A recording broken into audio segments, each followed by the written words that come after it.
In Pit Lane, brought to you by Online Invent, and with thanks to our Platinum Star Patreon supporters.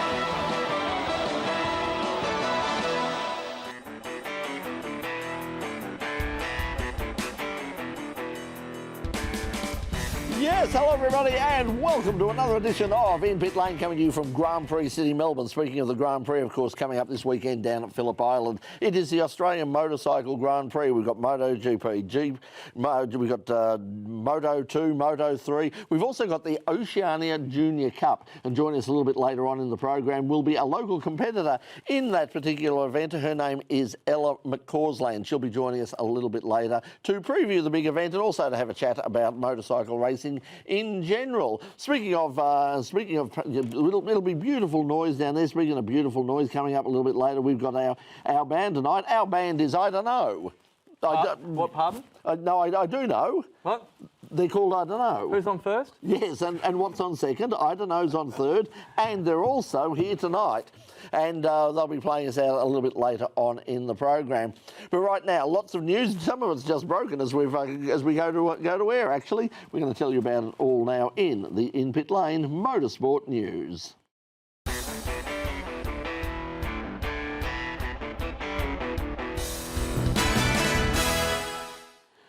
Well, Motorsport Australia has announced the replacement for its CEO, Eugene Rocker. The new man is Sunil Vora. Vora comes to the position with 15 years of experience in major leadership in both private and not-for-profit organisations. The good news is he's also a long-time motorsport competitor, most recently competing at the state level in a Porsche 997. Motorsport Australia President Andrew Fraser said that Sunil had extensive history in commercial and risk management settings and had strong leadership credentials, a proven record of achievement and execution, as well as a passion for the sport. Mr Vora said he was thrilled to take on the new role, highlighting his industry experience to take the sport to a new level. Mr Vora will replace Eugene Rocker as CEO when he leaves at the end of the year. And it's the feature event this weekend here in Australia. The world's top motorcycle racers are here and ready for the challenge of the Phillip Island circuit at this week's Australian Moto GP. The race for this year's title in the Premier class is wide open after last weekend's wild Indonesian Grand Prix. It was a brilliant ride by Francesco Bagnaia to win the race, despite a setback in qualifying and falling behind in points to Jorge Martin after the sprint race. Bagnaia charged through the field, securing an 18-point lead in the championship. Martin took the early lead from 6th on the grid until an error at turn 11 saw that lead vanish, leaving Bagnaia in a prime position with Maverick Viñales as the only obstacle. Bagnaia closed the gap to Viñales and executed a calculated pass at turn 10 with 8 laps to go. Despite late challenges from Viñales, Fabio Quartararo, Bagnaia held on to make history as the first rider to win from outside the top 4 rows in a dry race since 2006. Yeah, it was a great race. Now, as we record tonight's In Pit Lane, the calendar for the 2024 Australian Supercar season is still uncertain, with ongoing doubts about the opening round on the streets of Newcastle. Supercars are expected to move the race from the town to Mount Panorama in order to fulfil contractual obligations with the New South Wales government. The plan is to stage a 10-day Festival of Motorsport at Bathurst, incorporating the Bathurst 12-hour race. This 10-day marathon has been designed to try and get around the limits on the number of times the track can be used each year. This, however, is expected to draw some criticism from some Bathurst locals over a 10-day disruption to their regular lives. More championships wrapping up through across the globe. It was a good weekend for Aussie drivers at Zandvoort, a thrilling finish in Super GT, a new world record in the NHRA, and Kyle Larson locked in his spot in NASCAR's Final Four. And it's there we kick off this week's In Pit Lane International Wrap. Hendrick Motorsport Chevy driver Kyle Larson secured his spot in the NASCAR Championship Final Four by narrowly defeating Toyota driver Christopher Bell at Las Vegas Motor Speedway. Larson dominated both stages 1 and 2, though his race hit a snag when he brushed the wall on turn 2. Despite the setback, he swiftly regained the lead. In the final laps, Bell closed on Larson due to slower traffic, finishing less than a car's length behind. Kyle Busch took third place, followed by Brad Keselowski in the first of the Fords. Sho Suboi and Ratomo Miyata of Tom's Toyota clinched a crucial victory in the penultimate round of the Super GT Series at the Autopolis circuit. Starting from 12th on the grid, they powered their Toyota GR Supra to their second race win of 2023, establishing a 7-point lead in the championship with only one race remaining. In a thrilling finish, Miyata chased down longtime leader Hiroki Otsu of Arta Honda, engaging in a fierce battle for the top spot. He crossed the finish line with a 5-second lead over Otsu. The NDDP Nissan was third. In GT300, the Satayama Toyo Pet Toyota Supra of Hiroki Yoshida and Kota Kawaii narrowly won, fending off the Tatsumi Hibiki Taira Toyota GR86. The new APR Lexus LC500 claimed its first podium finish, followed by the Subaru BRZ in 4th place. Hoshida and Kawaii's win puts them now in a commanding position in the championship, leading by 20 points. It was a big weekend for Australian drivers in the GT World Challenge Europe, with championship wins to Callan Williams and Jordan Love. Williams secured the Gold Cup title, finishing third overall at Zandvoort, with co-driver Nicholas Cruton in their Team WRT BMW M4. Williams' class victory also earned Team WRT the team's championship. Jordan Love won race 2 in the Silver Cup and took 6th place overall in the Haupt Racing Mercedes. The championship leader, Tressa Attempto Racing Audi R8, finished 7th due to a spin into the gravel trap, thus handing Love and co-driver Frank Bird both the class victory and the Silver Cup Championship for 2023. The race and the outright championship went to Riccardo Fella and Matteo Drudi in an Audi R8. Gender equality reigned in Dallas as women drivers took out 2 of the 4 pro classes at the NHRA round at the Motorplex in Texas. Leah Pruitt won in Top Fuel, taking the win over Steve Torrens to take the championship lead. Erica Rendez won in Pro Stock to set a world record of 47 national event wins, the most of any female driver in any form of motorsport. Enders defeated Dallas Glenn in the final.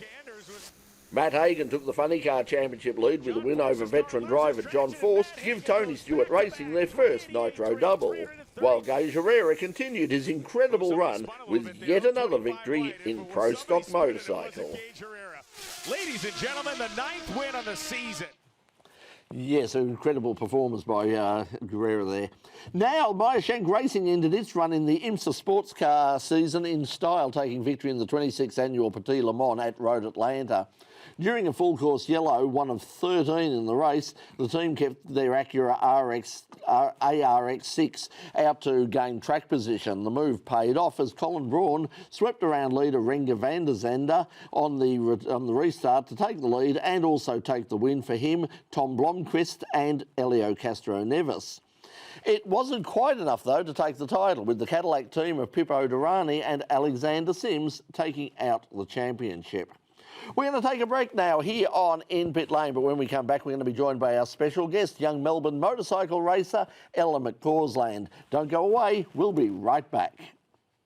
Get the phone ringing for your business with website development and SEO services from Online Invent. Visit onlineinvent.com.au.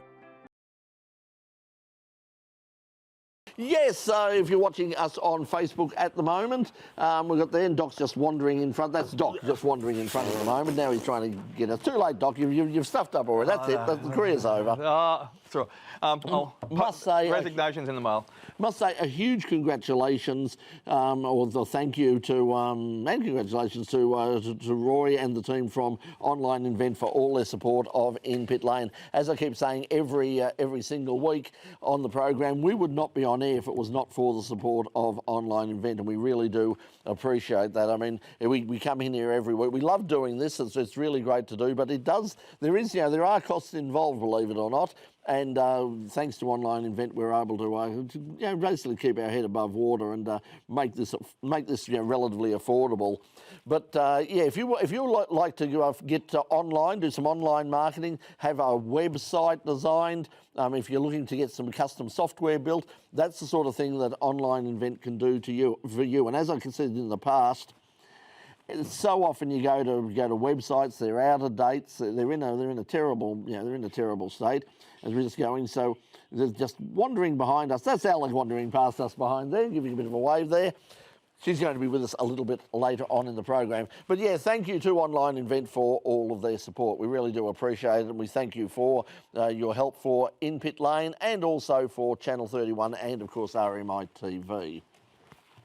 Now, coming up on the program, we've got our band tonight is iDunno, and as everyone's done that gag, and we did it earlier in the night. But they're going to be playing very soon at the with our friends at the Mr. Boogeyman Bar. They've got the annual Halloween party.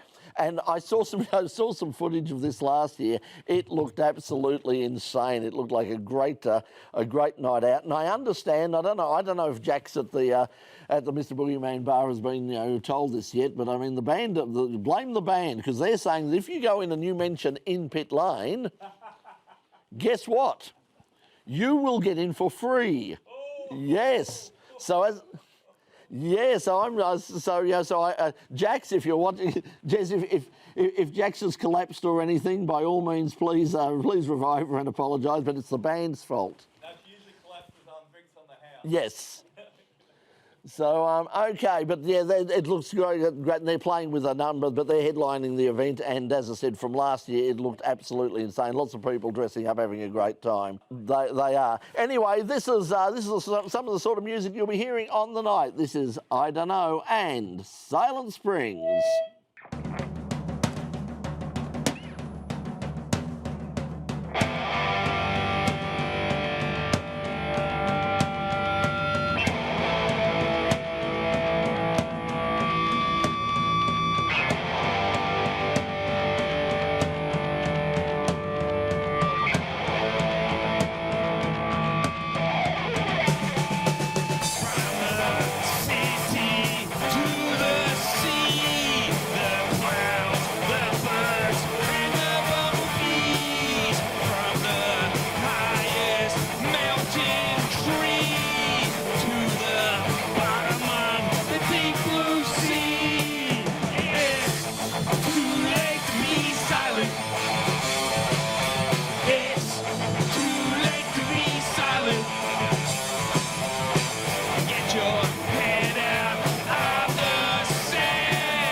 Secret, the world's in trouble.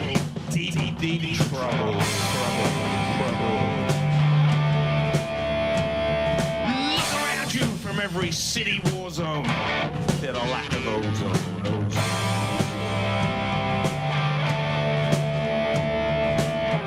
This is for every bird, river, and tree.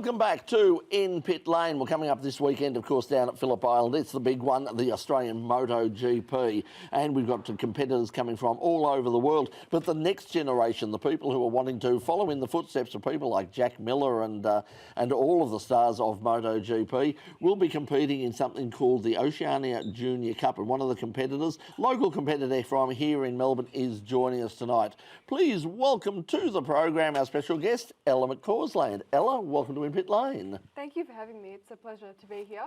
This is good. Now, I did notice when we had our band were playing before, warming up for later on in the program, and you did have some earplugs in. Now, I would point out you are a motorcycle racer, so they're obviously a very loud band tonight. So tell us, how did you get involved in motorcycle racing? Well, when I was younger, my dad bought me my first ever motorbike. I was really young, like 5 years old, and I raced flat track, which is dirt, for most of my childhood. Then as I got older, I progressed onto road, and that's where I am now, on road, yeah.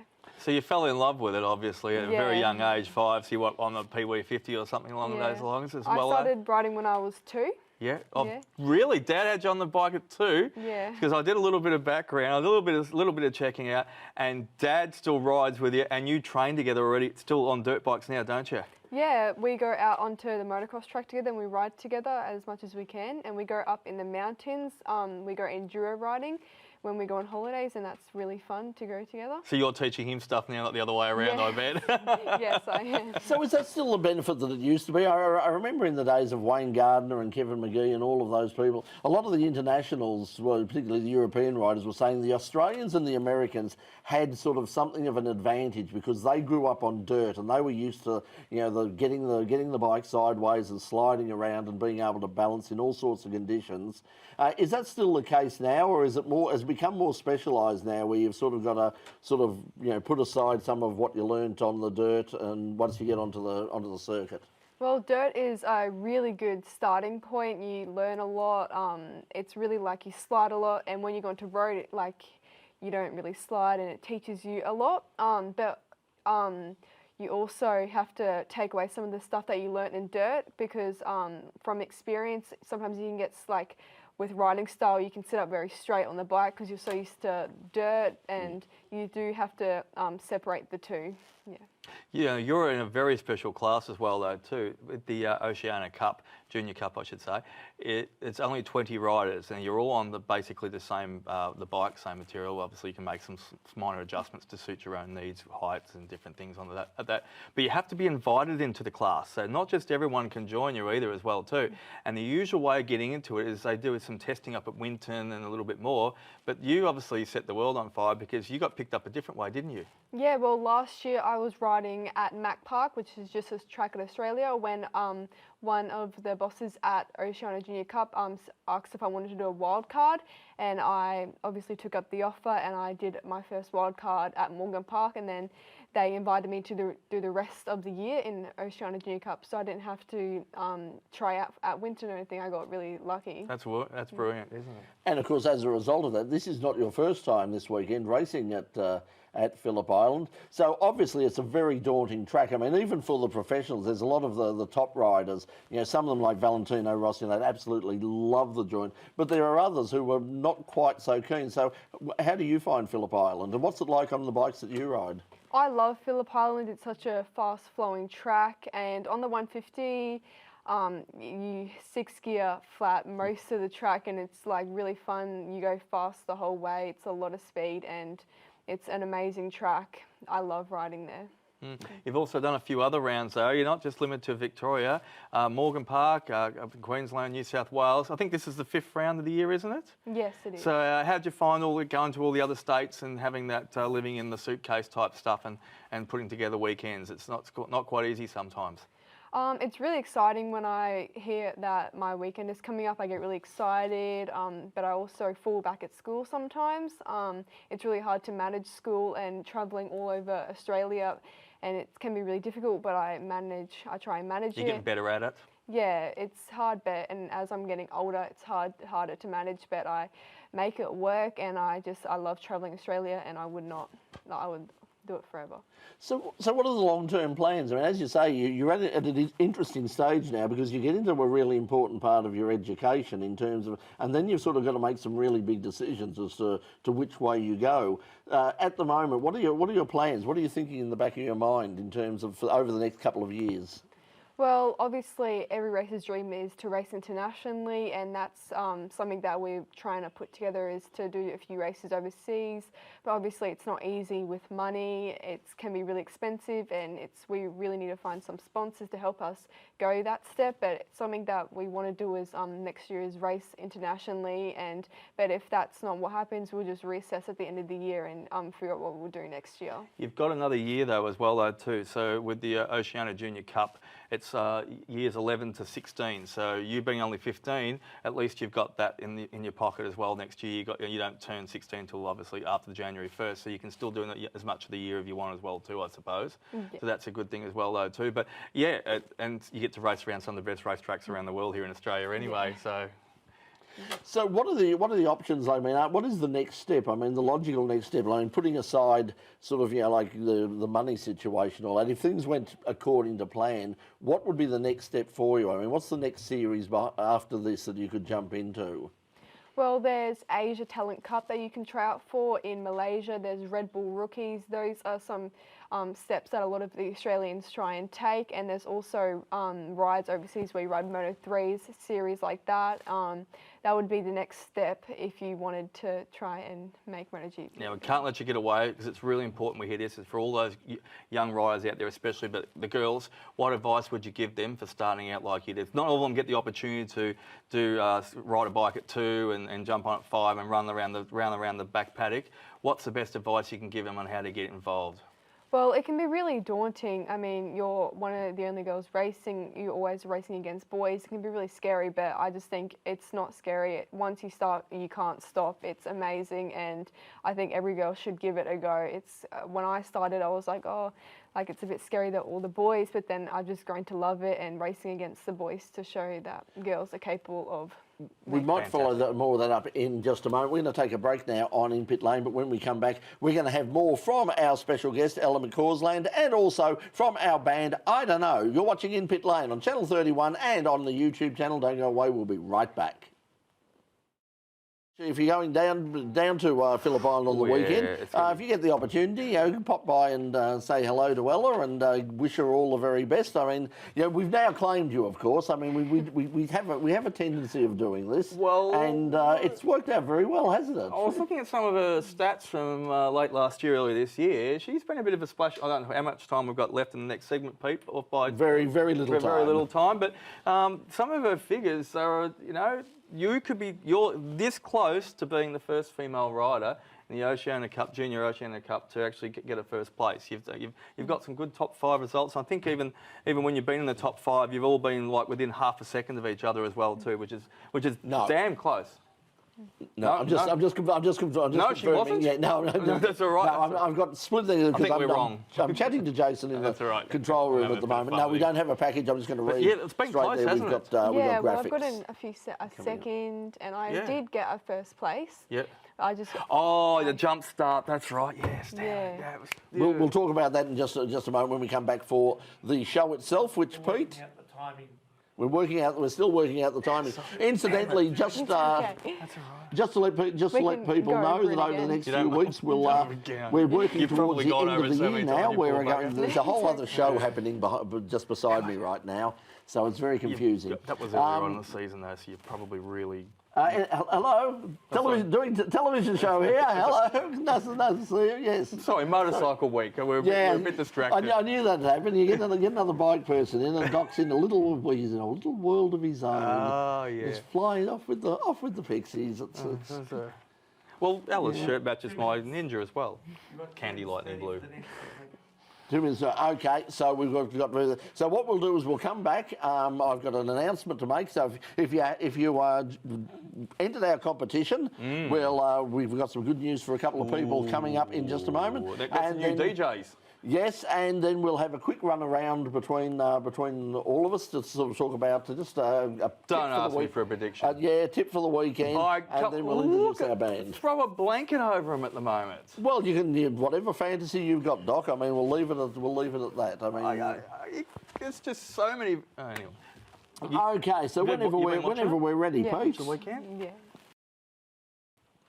Welcome back to the RMI TV Sanitarium here in the heart of Grand Prix City, Melbourne. Now, coming up, if you entered the past few weeks, we've had a competition to give away a Pioneer DJ DDJ 200 DJ controller, thanks to our friends at Elliott Barber Racing and Pioneer DJ. Well, the good news is that tonight we announce not just one winner, but two.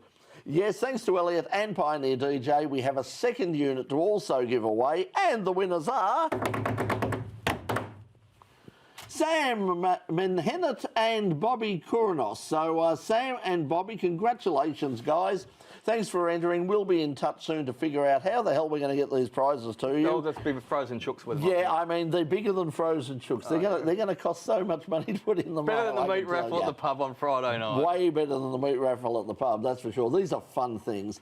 Okay, so congratulations, guys. And as I said, once again, thanks to Elliott Barber Racing and Pioneer DJ for providing those great prizes. Okay, coming up this weekend, of course, is the Australian Moto GP. Ella, it's been crazy racing just recently. We've got a battle at the top between Bagnaia and Martin. Your tip for the weekend for the Moto GP? Oh, poor thing, you put on the spot. I can't decide how's Ella going to pick one. Just pick a number. Now, who do you think? I have no. It's such a hard. It could be anyone. It's Phillip Island, honestly. It's. Speaking of which, the forecast for the weekend is a little bit, and it's not so much, there is chance of showers. The one that sort of got me was wind. They were talking about 40 to 45 gale force winds on Friday and Saturday. And I said to you, what does that mean? Yeah, how bad is that for you on a bike at Phillip Island, those winds? I think down a straight, the wind can move you side to side a bit and it can rattle you a bit. It doesn't honestly change that much. Well, definitely it must be way different on a MotoGP bike, but in my experience on the 150, the wind doesn't really bother, but I imagine on a MotoGP bike it would be different. Lots of slipstreaming for you guys as well, though, too? A lot of slipstreaming. So how many positions do you think you could gain on the front straight just from slipstreaming, like 2, 3 if you get it right? Even 4 if you're set up properly. It's Yeah, it's a bit like two-wheel Formula V racing. It's just you don't want to be in front on the last lap. Doc, your tip for the MotoGP? Yeah, I reckon 45 knots. I reckon it's 90 at Phillip Island's the tip I gave you about the wind speed.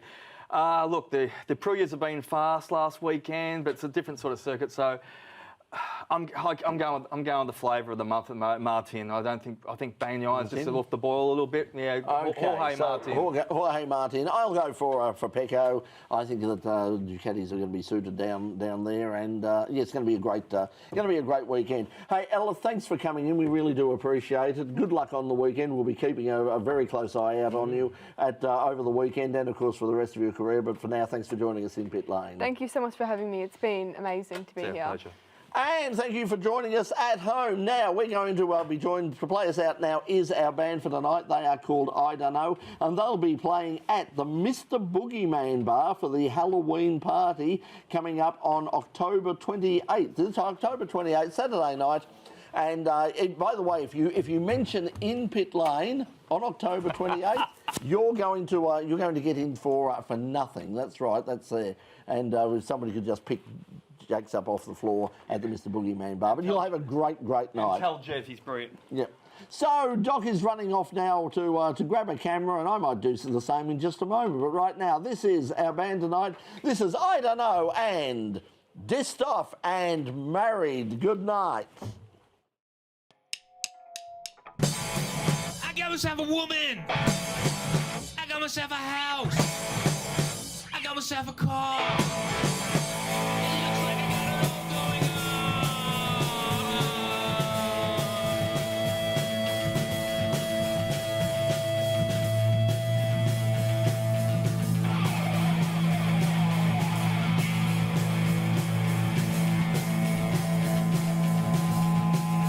One, two, three, four.